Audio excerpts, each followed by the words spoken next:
पश्चिम बंगाल में अगले साल होने वाले चुनाव से पहले मतदाता सूची के गहन रिवीजन का काम शुरू हो चुका है। इसी का असर है कि अवैध बांग्लादेशियों में भगदड़ मच गई है। सभी बांग्लादेशी सूटकेस, बैग और बोरियों में सामान समेट कर सैकड़ों लोग बॉर्डर पार करने के इंतजार में बैठे हैं। ना आधार ना कागज, फिर भी दशकों से रह रहे थे ये भारत में। भारत बांग्लादेश सीमा पर उत्तरी परगना के स्वरूप नगर में चेक पोस्ट के पास अवैध बांग्लादेशियों की भीड़ लगी है।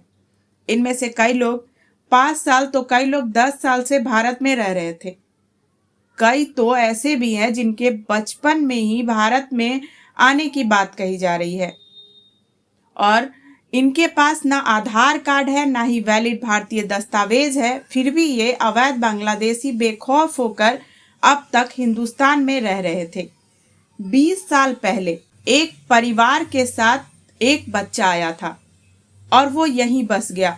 स्वरूप नगर के हाकिमपुर में चेक पोस्ट के पास बने अस्थायी शेल्टर होम में भीड़ के बीच इस तरह की तमाम कहानियां आ रही है।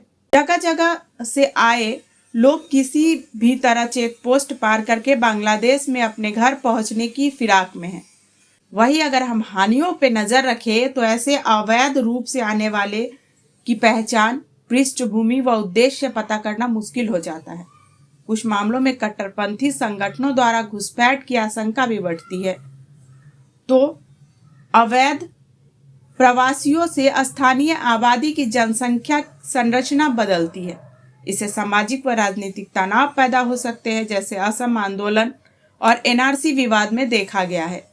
सस्ते मजदूर आने से स्थानीय लोगों की मजदूरी दर कम हो सकती है। खासकर असंगठित और कम कौशल वाले क्षेत्रों में प्रतियोगिता बढ़ती है। वहीं अवैध प्रवासियों के कारण स्वास्थ्य, शिक्षा, राशन, आवास जैसी सुविधाओं पर अतिरिक्त बोझ पड़ता है। सीमा पर मानव तस्करी, पशु तस्करी और नकली नोट जैसी गतिविधियां बढ़ने का खतरा भी बढ़ जाता है। प्रवास के मुद्दों का उपयोग राजनीतिक दलों द्वारा वोट बैंक की राजनीति में किया जाता है, जिससे समाज में तनाव बढ़ता है।